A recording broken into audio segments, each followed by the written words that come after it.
This is a map of the world, and this is where 4 of the top 5 pound-for-pound fighters in the world are from. This is where some of the most fearsome, dominant, and dangerous fighters the world have ever seen are built. But why?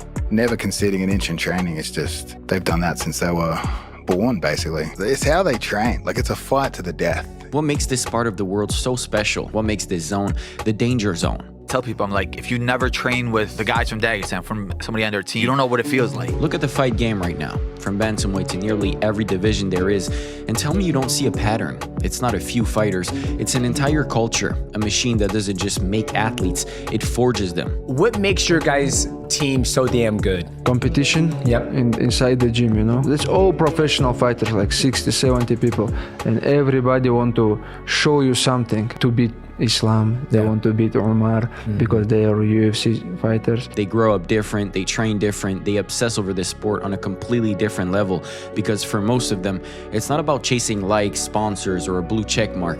This is everything. The only ticket to a better life. And right now, the MMA world is feeling that difference. Send him 2-3 years Dagestan and forget. The fighting business is one of my favorite new channels going right now. YouTube, the fighting business, absolutely amazing.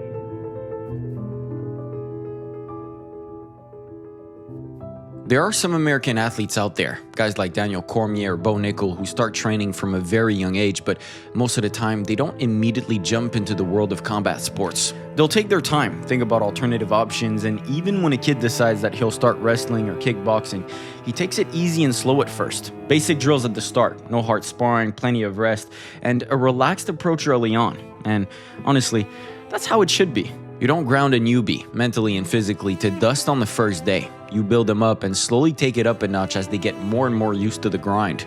You take it slow.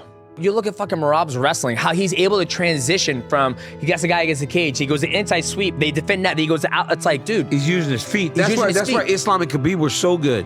Whereas we were like attacking the legs, yes, they do stuff with the run pipe, and then they'll kick your foot from under you. But on the other side of the world, their approach is a bit different. Habib was 9 years old at this time. This clip is what turned Habib into such a myth. This was a baby bear attached to a chain and probably domesticated, but it represented something far bigger.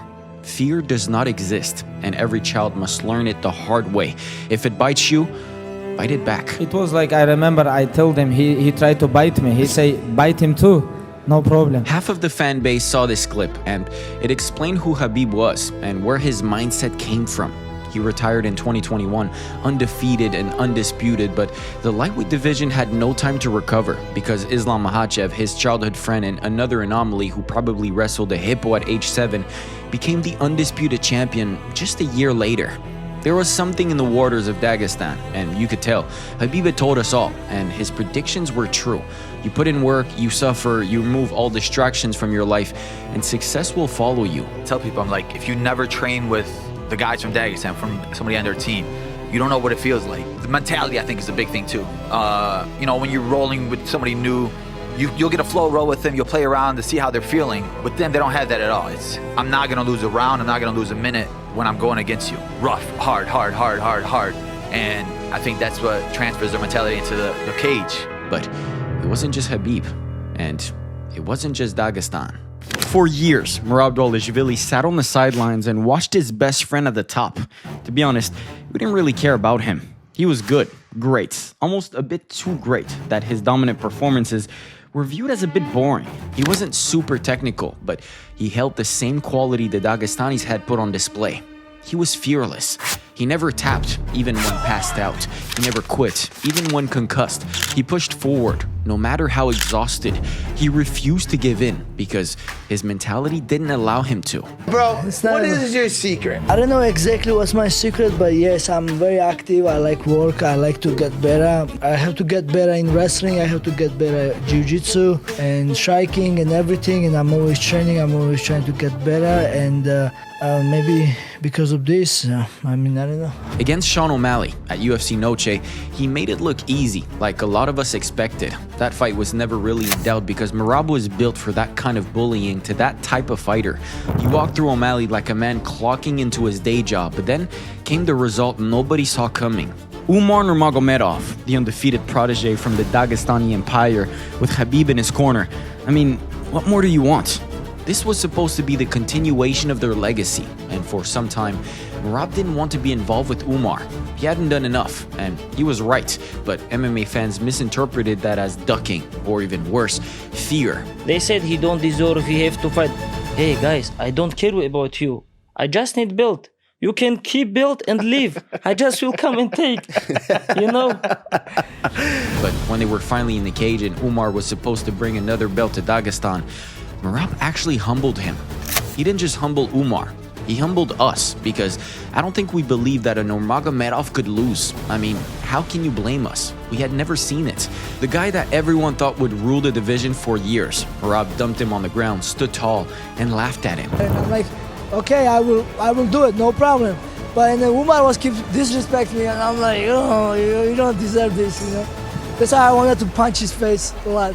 I don't make excuse, you know. I believe myself. I'm like, I was saying, I can go through all this, and I have to prove everyone wrong. So it wasn't just Dagestan. Merab Dvalishvili had put Georgia on the map.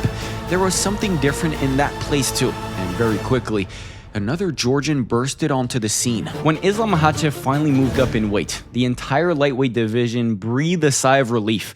After the years of Dagestan's golden son Khabib and then Islam, 155 felt like it might finally return to some kind of normalcy, even if for a short while. But Ilia Topuria, a man who had already burned the featherweight division to the ground, decided to move up to lightweight. You all know Ilia Topuria, undefeated, 16-0, vacated his featherweight title.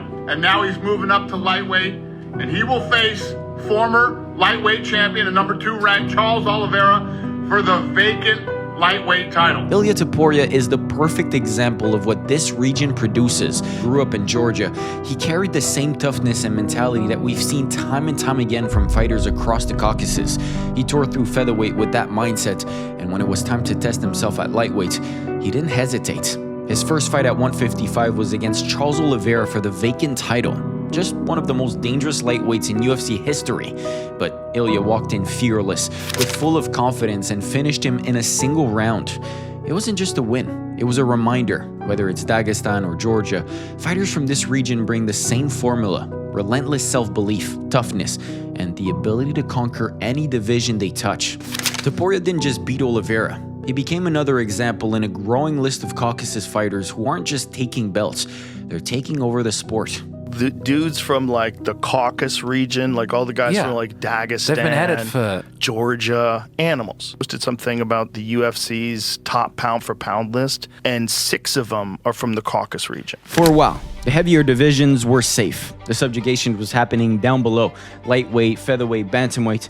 That's where the epidemic was spreading. Dagestani wrestlers were mauling, Georgian machines were grinding through everyone, and the lighter weight classes were living in a constant state of panic. But if you were a middleweight or a light heavyweight, you could breathe, you could relax. But that all changed the moment Khamzat Chimaev missed weight at 170. Suddenly, it was clear he was moving up, and the middleweights had a new problem on the way. His first test came against Kamaru Usman. He broke his hand early, but quitting was never an option. He fought through it, found a way, and left with the win. That's the mindset. Pain is ignored. Victory is all that matters. Then came Robert Whittaker, one of the best middleweights ever. That fight wasn't competitive. It was domination from start to finish. A reminder that Khamzat wasn't just moving up in weight, he was moving in to take over. And when he finally faced Dricus du Plessis, the reigning champion and supposed juggernaut of the division, the result was the same. Relentless pressure, overwhelming control, another opponent left with no answers. That run at middleweight cemented what fighters had already whispered about for years. He's a human like everyone else, so I knew I cannot take the guy down, control. I'm the best grappler in the UFC. My striking is not bad as well, but my grappling is top level. Khamzat isn't built like everyone else. He comes from Chechnya, part of the same Caucasus culture that has produced every fighter we discussed so far. Fighters who all share that same mentality: toughness, relentlessness, obsession, the kind you can't teach, only live through. Khamzat's dominance wasn't just about winning fights. It was about showing, once again, that when a fighter comes out of the Caucasus, you're not just facing a man. You're facing an entirely different mindset. Make no mistake about it, you're looking at a bigger version of Khabib. Undefeated, unbreakable, unstoppable.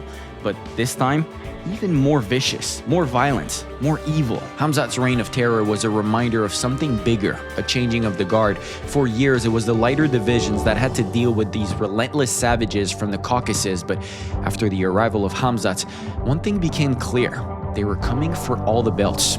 At light heavyweight, the Caucasus takeover continued with Magomed Ankalaev, calm, technical, and ruthless when it mattered.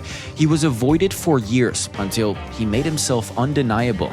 When he finally got his shot against Alex Pereira, the most feared striker in the UFC and the face of the division, the narrative was supposed to be clear. Pereira's power could erase anyone at any moment. But Ankalaev didn't buy into the hype. He walked in unfazed, fought his fight, and left no doubt. The shocking part wasn't that he won, it was how he won. Pereira wanted a striking battle, and Ankalaev beat him at his own game. The fighter who built his empire on knockouts was outstruck by a man from Dagestan who proved, once again, that the Caucasus produces complete fighters. Pressured him the entire time. He was running for 20 minutes, and then he's wondering who's supposed to get the victory. Listen, I'm happy for a rematch if he wants a rematch, but then maybe in the rematch he could fight for real, not just run away the entire time. This wasn't just another title fight. It was another reminder that whether it's Khabib at lightweight, Merab at bantamweight, Chimaev at middleweight, or Ankalaev at light heavyweight, these fighters aren't just participating in the sport, they're redefining it, division by division. The Poatan era had ended overnight. Under the bright lights of UFC 313, Magomed Ankalaev smashed through every roadblock, every bit of politics, and broke the face of the UFC. As one wise man once said, Putin Ankalaev. Well, they're never really wrong, are they? Brother, Dagestan, it's... And here's the part that should keep every fighter awake at night. I've only talked about the champions here. Even the contenders, the up-and-comers, are cut from the same cloth. There's Umar Nurmagomedov, even though he lost. The name still carries weight, and he will probably one day become champion. There's Movsar Evloev. He's not flashy, he doesn't chase highlight reels, but he drowns people, relentless, suffocating, and obsessed with breaking you minute by minute, round by round. Mind you, these guys aren't even champions yet. They're still just getting started. That's the terrifying truth. The champions are only half the story. The contenders, the prospects, even the training partners of these monsters, they're all molded in the same fire. Relentless, dedicated, obsessed. Khabib may have retired. Islam may already be chasing bigger challenges. Usman, Umar, Movsar, Ankalaev, Khamzat, they're just the names we know right now. But what about the ones we don't know yet? The kids wrestling on concrete in Makhachev right now. The teenagers grinding it out in freezing gym in Tbilisi. The sparring partners already built to push champions to their limits. This isn't the story of a few freak athletes. It's not luck. It's not chance. It's a system, a machine that keeps producing monsters, one after another. And given recent performances, it's not slowing down.